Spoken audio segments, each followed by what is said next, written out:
আল্লাহ তাআলার নবী হাদিসের মধ্যে বলেন, আয-যুলমু যুলুমাতুন ইয়াওমাল কিয়ামাহ। জুলুম কিয়ামতের ময়দানে বিশাল অন্ধকার হয়ে দেখা দিবে। এজন্য কখনো কারো প্রতি কোনোভাবে জুলুম করা যাবে না। পারবো না ইনশাআল্লাহ। সব থেকে বিশাল একটা বস্তু তো দাঁড়াবে জাহান্নামের মধ্যে জুলুম। জুলুমকে বাদ দিতে হবে।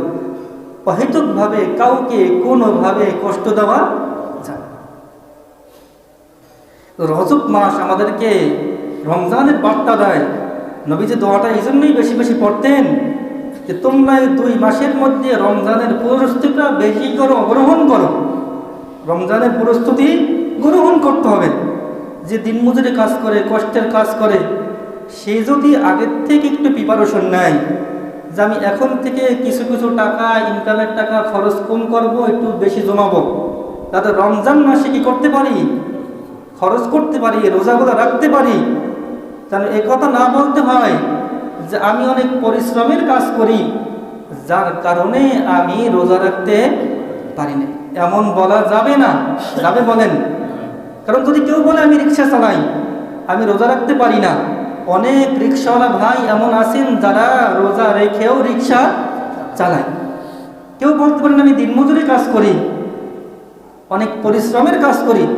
আচ্ছা বলেন, ওই দিনমজুরি লাইনে এমন কেউ কি নাই রোজা রাখে? বলেন না, রাখে।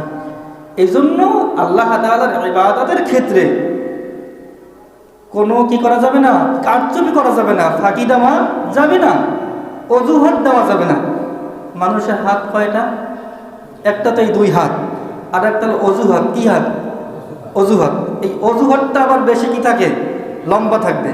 দেখবেন যখন একটু সাধারণ সমস্যা, এই সমস্যা যদি বলা হয় ফজরের সময় মসজিদে আসলে না, আর ঘুমের মধ্যে ভালো লাগে না, পড়তে ইচ্ছা করে না। অথচ যারা ঘুম থেকে ওঠে তাদের কাছে কি হয় না, কষ্ট মনে হয় না। যখন মুয়াজ্জিন সাহেব as-সালাতু খায়রুম মিনান নাওম বলে যে ঘুমের থেকে নামাজ উত্তম, আমরা ল্যাপটা টান দেই, কম্বল গায়ে দেই, আর বলি না রে আমার ঘুমটাই উত্তম। বলেন ঘুম উত্তম না? আচ্ছা যদি নাই হয় তাহলে জুমার নামাজে যেমন মুসল্লি, ঈদের নামাজে যেমন মুসল্লি, ফজরের নামাজেও তেমন মুসল্লি হওয়া দরকার ছিল। বলেন না দরকার ছিল কিনা? কিন্তু হয় না তো। তাহলে মুখে একটা বলি, মনের মধ্যে আর একটা। এটা তো মুমিনের হতে পারে না। পারে বলেন? যখনই মুয়াজ্জিন সাহেব ডাক দেবে as-সালাতু খায়রুম মিনান নাওম, তখন প্রত্যেকটা মুমিনের উচিত সাথে সাথে ঘুম থেকে উঠে মসজিদে আসা, যে আমার নামাজই উত্তম, আমার ঘুম উত্তম না, আমার বিল্ডিং উত্তম না, আমার ল্যাব কম্বল উত্তম না, আমার নামাজই হলো উত্তম। আজান শুনে আসো যারা বিছানায়, আজান শুনে আসো যারা বিছানায়, তাদের জন্যে কান্দেন নবী মদিনায়, তাদের জন্যে কান্দেন নবী মদিনায়। ওই নবীর জন্য কি তোমার মায়া লাগে না? হায়রে উম্মাত মসজিদে কেন আসো না? হায়রে উম্মাত নামাজ কেন পড়ো না?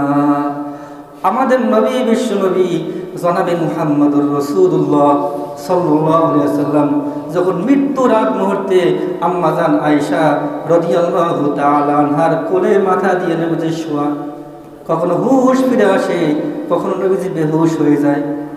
একবার হুঁশ ফিরে আসার পরে আম্মাজানকে বল, আয়েশা রে মেসওয়াকটা আমার কাছে দাও। মেসওয়াকটা একটু শক্ত ছিল, আম্মাজান নিজে দাঁত দিয়ে চিবিয়ে নরম বানাইয়া নবীজি সাল্লাল্লাহু আলাইহি ওয়াসাল্লামের কাছে দিলেন।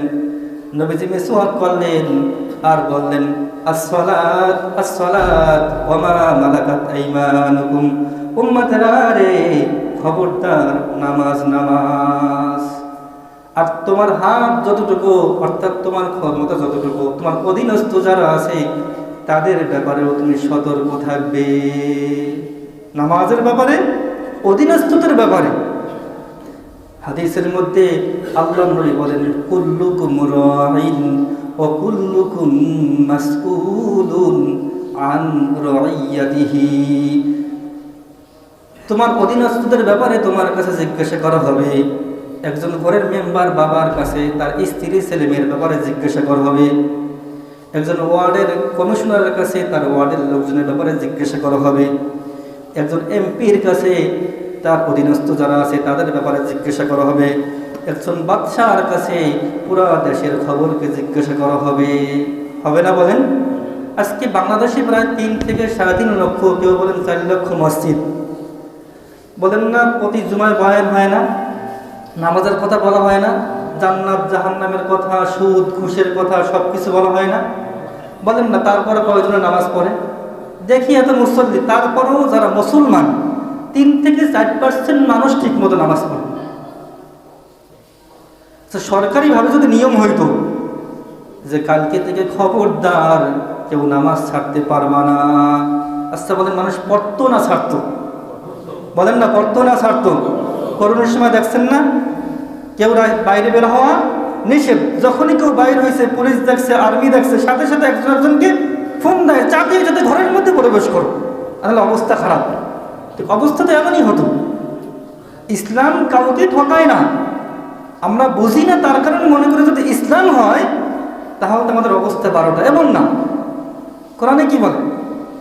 وَكَتَبْنَا عَلَيْهِمْ فِيهَا أَنَّ النَّفْسَ بِالْعَيْنِ وَالْأَنفَ بِالْأَنفِ وَالْأُذُنَ بِالْأُذُنِ وَالسِّنَّ بِالسِّنِّ وَالْجُرُوحَ قِصَاصٌ।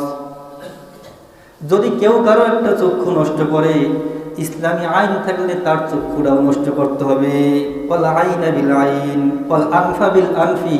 যদি কেউ কারো নাক নষ্ট করে, তার নাককেও নষ্ট করতে হবে। কেউ যদি কারো কান নষ্ট করে, তার কানকেও নষ্ট করতে হবে। কেউ যদি কারো একটা দাঁতকে নষ্ট করে দেয়, ভেঙে দেয়, ইসলাম বলে তার সেই দাঁতটা ভেঙে দাও। কেউ যদি কাউকে হত্যা করে, ইসলাম বলে তাকেও তুমি হত্যা করো। এখন বলেন কারো কাছে মনে হবে এটা কেমন আইন, হত্যা করবে? আচ্ছা আপনি বলেন এমন একটা দিন আছে খুন খারাপি নাই? বলেন না আছে? প্রতিদিন পেপার খুললে, পত্রিকা খুললে, মিডিয়ার মধ্যে গেলে দেখবেন প্রতিদিন। অথচ ইসলাম বলে হত্যার বদলে হত্যা কেন?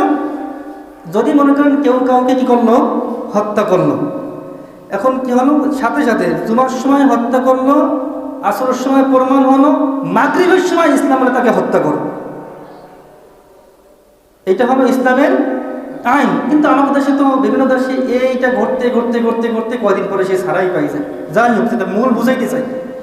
ইসলাম বলে সে তার যখন প্রমাণ হবে সাথে সাথে তাকে কি করবে, হত্যা করবে।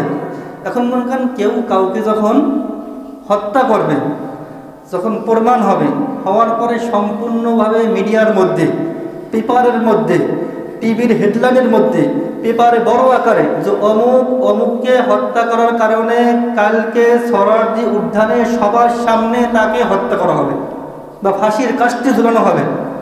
আচ্ছা বলেন এইরকম যদি একদিন, সব দিন না, 1টা 2টা বিধানকে প্রয়োগ করা হয়, হত্যা করে দেওয়া হয় সবার সামনে, কেউ কাউকে কোনোদিন হত্যা করতে সাহস পাবে? বলেন না পাবে? জোরে বলেন পাবে? তাহলে ইসলাম কি মানুষকে হত্যা করার হুকুম দিছে? কেন দিছে? যে এইভাবে তুমি যদি হত্যা করো তাহলে তোমাকে হত্যা করা হবে, তুমি করবে না, তোমার কিছু বলা হবে না। তাহলে 1-2টা এরকম বিচার হলে সারা দুনিয়ার কেউ আর কি করতে পারবে না, কাউকে হত্যা করতে পারবে? বলেন পারবে না। ঠিক এমনিভাবে যদি কেউ জিনা করে বিবাহিত হয়, ইসলাম তাই কি বলে, রজম মারতে হবে, তাকে পাথর নিক্ষেপ করে হত্যা করতে হবে, ইসলাম এটা বলে।